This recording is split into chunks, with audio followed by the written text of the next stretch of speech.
नमस्कार देवी और सज्जनों, अध्यात्म ज्योतिष संस्थान ऋषिकेश द्वारा प्रायोजित इस खास कार्यक्रम में आपका बहुत बहुत स्वागत। मैं आपके साथ डॉक्टर आचार्य आशीष।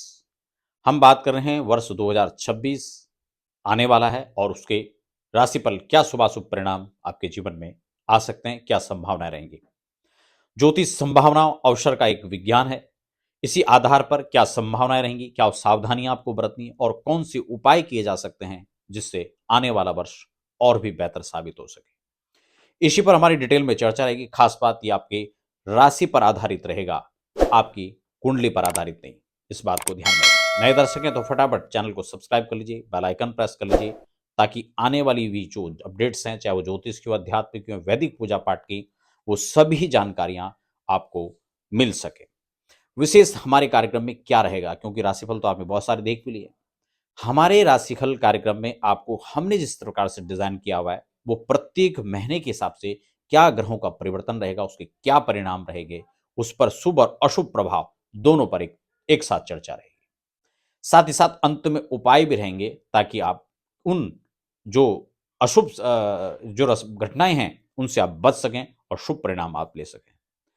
व्यक्तिगत आप राशिफल बनवाना चाहते हैं, अपनी कुंडली के आधार पर, अपनी राशि के आधार पर डिटेल में चर्चा चाहते हैं, तो आप अपनी रिपोर्ट भी तैयार कर सकते हैं। उसके लिए आप हमारे संस्थान में संपर्क कर सकते हैं। हर व्यक्ति चाहता है जीवन में प्यार, कारोबार, उसके अपने निजी जीवन में किस प्रकार से परिवर्तन आए, प्रमोशन कब होगा, पदोन्नति कब होगी, उसकी ट्रांसफर अनुकूल कैसे मिलेगा, विदेश यात्राएं कैसे होगी, शिक्षा में हर एजुकेशन के लिए कैसे, कहां, किस क्षेत्र में हमें जाना चाहिए, बच्चों को लेकर, खुद को लेकर बहुत सारी चिंताएं मन में स्वाभाविक है। तो इसीलिए हम आज डिटेल में इस पर चर्चा करेंगे। आने वाले वर्ष में आप गाड़ी खरीदना चाहते हैं, मकान खरीदना चाहते हैं, दुकान के लिए आप प्रयास कर रहे हैं, बिजनेस करें, व्यापार करें, नौकरी करें, इन सब चीजों के लिए एक मन में जो द्वंद है, उसको लेकर के अगर आपके मन में इस प्रकार के संकल्प और विकल्प उठ रहे हैं, तो आप इसी हिसाब से तैयारी कर सकते हैं। तो आज हम इस कार्यक्रम में लगातार प्रत्येक राशि पर चर्चा करेंगे। कर्क राशि के लिए कैसा 2026 रहेगा, क्योंकि कर्क राशि वाले जातक एक बात का यहाँ पर विशेष ध्यान रखें कि 2026 आपको कुछ विशेष कर गुजरने का है। लेकिन साथ साथ यहाँ गुरु हैं, आपके विशेष भावों से होकर गोचर करेंगे, जबकि शनि को देखें तो आपके भाग्य भाव पर विचरण करेंगे, राहु आपके अष्टमस्थ होकर विचरण करेंगे। तो ये एक कॉम्बिनेशन यहाँ पर तैयार हो रहा है। यहाँ पर देखा जाए तो 2026 विशेष क्यों है आपके लिए, क्योंकि एक तो देवगुरु द्वादश में गुजरेंगे, द्वादश के बाद उसका ट्रांसफर होगा, तो वो आपके लगन भाव पर आ जाएंगे और फिर धन भाव पर आ जाएंगे। जब बृहस्पति खासकर आपके द्वादश सुस्त होंगे, तो आपको सोचने समझने का एक अवसर प्रदान होगा। फिर वो लगन भाव पर आएंगे और फिर आपके धन भाव पर आकर के विशेष परिस्थितियों में आपके लिए एक अच्छे योग बनाएंगे। कर्क राशि वालों के लिए एक बात तो निश्चित है, इस वर्ष पैसा बहुत आएगा।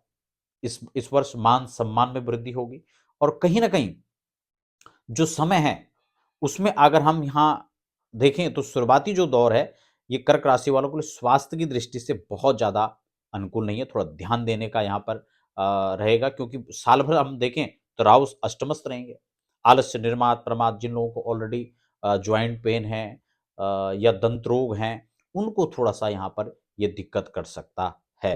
ठीक है ना, गैस है, कब्ज है, एसिडिटी है, जिनको ऑलरेडी पहले से होता है वो खास यहाँ पर ध्यान रखना चाहिए। बेवजह तनाव, इसलिए आपको स्ट्रेस से बचना है, इस बात का आपको ध्यान रखना है। और अभी जो इसमें साल में आपका जो उपाय रहेगा वो अंत में मैं बताऊंगा, लेकिन जो भूमति अमावस्या यहाँ पर पड़ रही है, उस दिन आपको क्या करना है, थोड़ा सा वो ध्यान में रखें। आपको तीर्थ स्नान, जहाँ भी गंगा, यमुना, नर्मदा, क्षिप्रा, कृष्णा, कावेरी, जो भी पवित्रतम नदियां पड़ती हैं, वहां जाकर आप स्नान करें। और कुछ सूक्ष्म रूप में आप हवन कर सकते हैं, और देव और पितृ अर्चन, पितरों के निमित्त आप जो भी आपको बनता है वो आप करें। ठीक है। कर्क राशि वाले इस बात को ध्यान में रखें कि आपको इतिहास दोहराने, इतिहास रचने जा रहे हैं आप, यानी विशेष है आपके लिए यहाँ। लेकिन क्या क्या आप कर सकते हैं, तो सबसे पहले मैंने आपको जो फर्स्ट प्रायोरिटी रखी है वो हेल्थ का रखा है, क्योंकि आपके पास आपका स्वास्थ्य है, धन है। स्वास्थ्य है तो धन आएगा, जब स्वास्थ्य ही नहीं रहेगा तो धन का क्या करोगे। इसलिए आपको जो है नियमित अपने खान पान पर आपको ध्यान रखना है, भ्रमण का, और एक और खास बात का कि आप मछलियों को आप दाना देते रहें, तरल पदार्थ का खूब सेवन करें, अपने खान पान का ध्यान रखें, स्वास्थ्य पर विशेष फोकस रहेगा। 17 फरवरी बहुमती अमावस्या का मैंने आपको उपाय बता दिया। मार्च की प्रस्तुतियों को अगर हम समझे तो यहां पर आपका सूर्य मंगल राहु ये कॉम्बिनेशन अष्टमस्त हो जाएगा। अष्टम भाव पर ये जो कॉम्बिनेशन है ये विस्फोटक योग उत्पन्न करता है, इसलिए वाद विवाद से बचना है। किसी परिस्थितियों में कोई झगड़ा हो रहा है कोई, तो वहां पर आप इंटरेस्ट मत लें, वहां से आप क्विट कर जाए, ठीक है ना। कोई किसी प्रकार की कोई ऑलरेडी चाहे आप ऑफिस में जहाँ पे काम कर रहे हैं आपके सीनियर है उनसे कोई विवाद हो रहा है तो उसको आप वहां पर तूल ना दें, ठीक है ना, उससे बचने का प्रयास करें। घटना दुर्घटनाओं का योग इस काल में रहेगा, इसलिए बहुत सजग सावधानी से आप यात्रा कर रहे हैं, ट्रैवल करते हैं, अप डाउन करते हैं, अपने जॉब से आते जाते हैं, तो आप अपनी सिक्योरिटी का थोड़ा सा ध्यान रखें, ठीक है ना, सेफ्टी का ध्यान रखें। यहां पर इस दौरान एक चीज, एक परिस्थितियां बनती हैं कि व्यक्ति पर लांछन लगने का कार्य होता है। कोई काम किसी ने कर दिया, अपयश आपको मिल सकता है, मानहानि कोई कर सकता है, तो उसका थोड़ा सा ध्यान रखना है। अकारण तनाव और संघर्ष पैदा करने वाला दौर हो सकता है, तो इन चीजों को ध्यान में रखना है। अप्रैल की प्रस्तुतियों को हम देखें तो शनि मंगल ये आपकी दौड़ धूप को बढ़ा देगा, तो इसलिए आपको जो भी काम करने हैं वो प्लानिंग से करना है, अन्यथा आपका काम थोड़ा सा है, आपको उसके लिए दौड़ भाड़ ज़्यादा करनी पड़ सकती है, तो ये दौड़ धूप कराएगा आपको निश्चित रूप से। लेकिन कैरियर में यहाँ पर परिवर्तन और बदलाव की प्रस्तुति बनेगी। जो लोग जॉब चेंज करना चाह रहे हैं उनके लिए अचानक से सडनली ऐसा प्रवेश बने तैयार होगा कि वो लोग कोई चाहते हैं और कोई अनजाने में अनचाहे, दोनों परिस्थितियों में यहाँ पर कैरियर में बदलाव आ सकता है, ठीक है ना। लेकिन ये बदलाव आपके लिए शुभ रहेगा, इसमें कोई दिक्कत नहीं है। फिर भी आप अपनी जन्म कुंडली के अनुसार इसको एक बार चेक करके और फिर आप इस बदलाव के लिए आप तैयार रहें। प्रॉपर्टी का योग बन सकता है, मान लो आप लंबे समय से कोई प्रॉपर्टी खरीदने का विचार कर रहे थे लेकिन योग नहीं बन पा रहा, तो इस दौरान में बन सकता है। आप नई गाड़ी खरीद सकते हैं, प्रॉपर्टी खरीद सकते हैं, तो उसका आप यहाँ पर योग बनेगा, आप उसके लिए तैयार रहें। अगला हम यहाँ मई में देख लेते हैं। सामान्यतः मई का जो समय है वो लगभग ठीक ठाक गुजरा है, लेकिन 1 जून से लेकर और 31 अक्टूबर गुरु उच्चस्त हो जाएंगे। यह काल विशेष आपके लिए अच्छा रहेगा, मान सम्मान की वृद्धि होगी, यहाँ पर पैसा आएगा, संतुति का लाभ मिलेगा। जिन लोगों की मैरिज नहीं है उनको मैरिज के लिए जो है रिश्ते यहाँ पर आएंगे।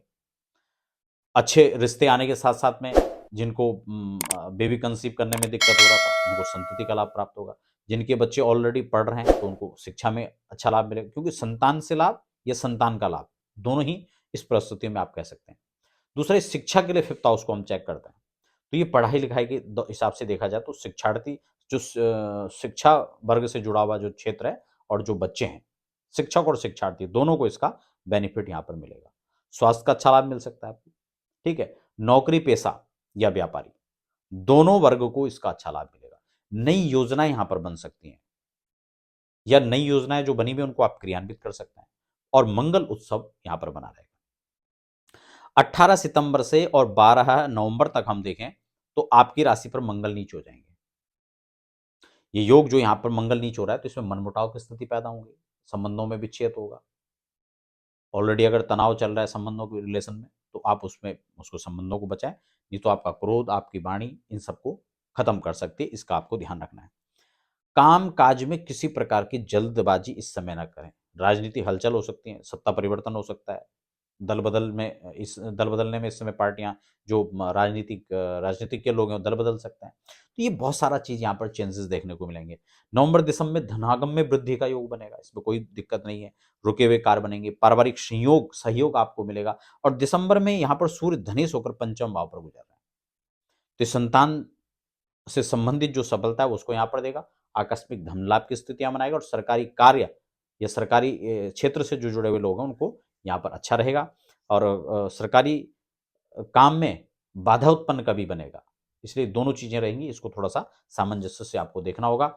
उपाय की बात कर लेते हैं तो विशिष्ट तरह आप अपनी पर्टिकुलर अपनी जन्म कुंडली और राशि कुंडली दोनों को चेक करके आप इसका उपाय देख सकते हैं। लेकिन सामान्यतः वर्ष भर आपको गणेश चतुर्थी जो भी आएंगे साल भर में, आप उसका व्रत कीजिए, भगवान गणपति की वैदिक पूजा अर्चना कीजिए, गणेश अथर्वशीर्ष का पाठ कर सकते हैं, ओम गंग गणपतये नमः इस मंत्र का आप पाठ कर सकते हैं, और भगवान शिव की पूजा आपके लिए विशेष फलदायी होगी। रुद्राभिषेक आप साल भर में करते रहें, प्रदोष आदि का व्रत भी कर सकते हैं।